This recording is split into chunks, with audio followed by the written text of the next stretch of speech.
All right, Brian, let's start with some film breakdown before we talk about a couple other names in the 2025 cycle that Oregon is after. Kalai Kalaniuvalu, four-star offensive lineman from Bishop Gorman High School, one of the two real powerhouse high schools for recruiting in the Las Vegas area, along with Liberty. I know there are a couple other good ones, but those are the ones that I've become the most familiar with. And this is a guy who I think can be Oregon's starting center one day. He has those sorts of traits. He began his career in Utah. He then went down to Bishop Gorman, and that's where he's going to play his senior year. He's played tackle. He's played interior. The 24/7 scouting report is that he projects as a center when he gets to college. Do you agree? I think that's his best asset, is being able to snap at his height, 6'3.5", something like that in height. It would be smart. He can play guard for sure. But snapping also carries another responsibility, and that's the line calls. As a general rule, it's the center. Playing at that program will help him. Their O-line coaching at Bishop Gorman is tremendous. They got 3 kids. They're Power 5 on the O-line. Yeah. That's not bad. That's not bad. Good luck to the other schools in the local area playing Bishop Gorman. Not going to be pretty. With that being stated, he pulls well. He's a powerful guy. He's going to walk in and give or take 300 pounds. He could play as like a second-year guy. He's really, really ahead of the curve. He doesn't put a ton of film on film, which I find to be curious for a guy who's as talented as he is. I do wonder if the weight gain's a part of it, because he was listed, if you look at his 24/7 profile, he's once upon a time 6'3", 275. Now he's listed 6'4", 300. I mean, that's 25 pounds that he's added, so maybe he wants to show what he looks like at the new weight, and that's only from this past season. Maybe he'll have more at the end of the year. I don't know. It struck me as odd that a guy as capable as he is didn't have a bevy of highlights on there, but are some kids just kind of like that sometimes, and you don't always get an explanation? Well, the kid that ended up signing with Nebraska, the quarterback that was committed to Ohio State, then Georgia, ended up with Nebraska, the number 1 player, by the way. Dylan Raiola. He didn't have any junior film. He put up none. Really? Yeah. Yeah. So he's really good, by the way. Yeah, he does not suck. The point is very simple. Some kids just do what they do, much to my dismay. I even had a Georgia writer tell me, he said, "Have you seen any? We don't have any film of this Raiola kid." I'm like, nobody does. They were all mad because they all wanted to do a film breakdown for their sites. Well, you're not going to be doing any. So that's just the way it is. It's rare, and it's becoming more and more rare because, heck, if nothing else, you can find some fan, oftentimes a parent, that's posted something on YouTube. It's hilarious, but it's better than nothing too.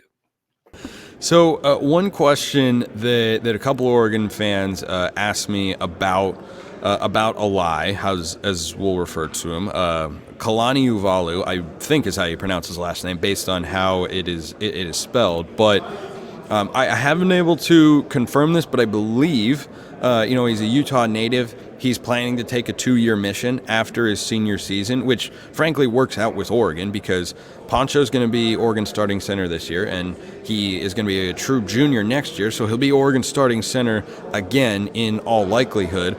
And then they could find a portal guy for 26, and then by the time Kalai gets on campus, he's probably ready to be Oregon's starting center, or at least compete for that position. But for offensive linemen, we talked about this with Gatlin Bear, 5-star wideout in this 2024 class who won't show up till 26 for the Ducks.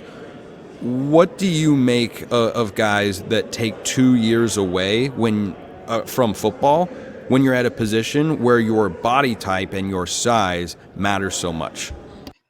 Here's the thing. I always wondered about it too, but I mean, you live out there. Who always does it and has success? It's BYU. So I don't know exactly. Yeah, they've brought in guys over the years. Yeah, I mean, their O-lines are usually pretty good. Now, part of it's just experience. I'd rather have a 23-year-old in front of me than a 19 or 20-year-old. Okay, if I'm waiting on some large man to run into me, I want the experienced guy. But they even redshirt some of their kids too when they get back because they've lost a lot of muscle. They don't get to do the strength training you need to do as an O-lineman, especially the Olympic training. There's no way to do it when you're on a mission. So every kid's a little different. I'm sure some of them cheat a little bit on what they're supposed to be doing on the mission. There's no way that, either you're benching 380 or you're not. You know what I mean? Like there's no way around it. It's the second year. And some of these guys don't graduate until they're like 25 years old when they're at BYU. So if you do it constantly, it really works out because they're not rushed. The guys that come in after a mission play year one as O-line, yeah, they were cheap.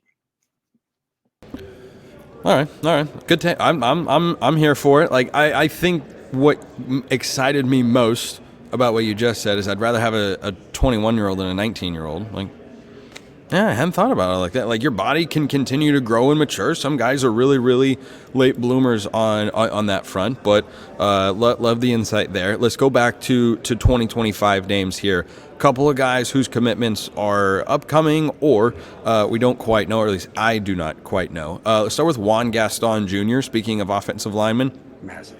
August 2nd commitment, massive. Oregon is clearly going after these big kids. You talk about Shaq McCroy, and Gaston is a guy that they're after, which makes me think of a Disney song, but that's a different conversation.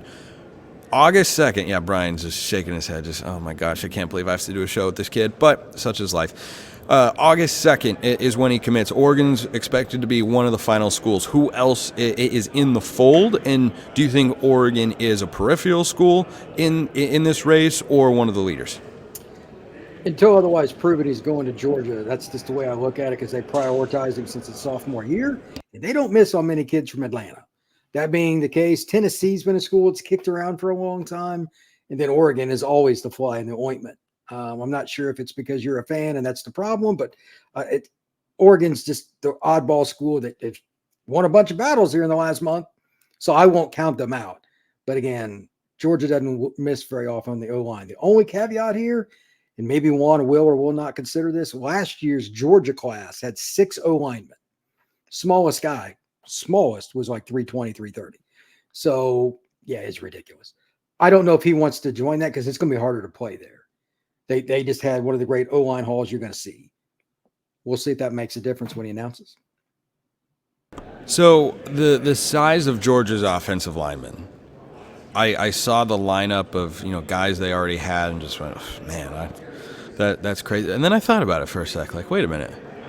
Oregon's coach came from Georgia, and they got Shaq McCroy, and they're going after guys like this. They're trying to mimic Georgia as much as they can. That's not the case. Yeah.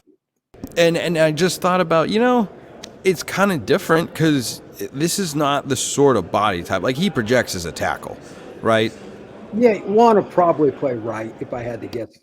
But somebody between him and Shaq, somebody's got to play left. That's the question. The other thing, Juan is going to need to change his body some. He's got some bad weight, and Georgia's program for it is they run 7 days a week. It's insane. No other program is like theirs in the offseason. It's very odd, but he'll be 315 after a year. They want him big and bring him down. They're the only program that does it like they do. It's very unusual. No, it just kind of all clicked in my head. Like, why is that's right. That's who Dan learned it from. It turns out coaching influences are indeed a very, very real thing. Another 5-star name in the 2025 class that Oregon's been after, Michael Terry III. Do you have a commitment date or a timeline for him yet, or is he still kind of floating around, just enjoying life and not letting people know you don't know when I'm committing? Too bad, man. He's a kid that can do whatever he wants. Yeah, I wouldn't be surprised if he's a kid that ends up just announcing and Hayes Fawcett or somebody puts up he's a kid that just seems to we just wake up one day on August 4th and no one knows anything. You're like, oh, hey, look, he did. It's the Leonardo DiCaprio meme. Like, right. Yeah. That's right. There's a couple of kids a year do stuff like that. He's a kid that could have a big announcement. I didn't expect DJ to have one as big as he did because he's a real quiet kid. His mom might have wanted that or something because DJ is not that guy. So it just depends. But his recruitment is wild. Like Nebraska is in it. I mean, no offense, Nebraska stinks. So I'm surprised that they're in the Nebraska might be good this year for what it's worth. I think they're a 7-8 win team. We'll come back to that later. What good is it? Okay. Oh, yeah, we will. That's Oregon's Big Ten brethren, Nebraska, to you. Okay. Yeah, well, no wonder Oregon joined the league for an easy win. The point is this. A&M and Texas and Oregon, okay, then you got Nebraska. But Oregon's still it's weird. You got the school out west. It's so hard to figure out, and he doesn't give a lot of good info. I have given up on trying to get. Because he's an unbelievable player. Like, I don't care what position he'd want to play. I'd want him on my football team. But, I normally would say he won't leave the state. That's kind of the history with kids like this. But again, Oregon is the fly in the ointment. They've already hit on some of these. Have they used up all their chips in the casino, or do they have another one left? I mean, they get this kid. I don't even know where they're going to use him. Running back, defensive end. I don't know. It's just whatever. He's a great football player.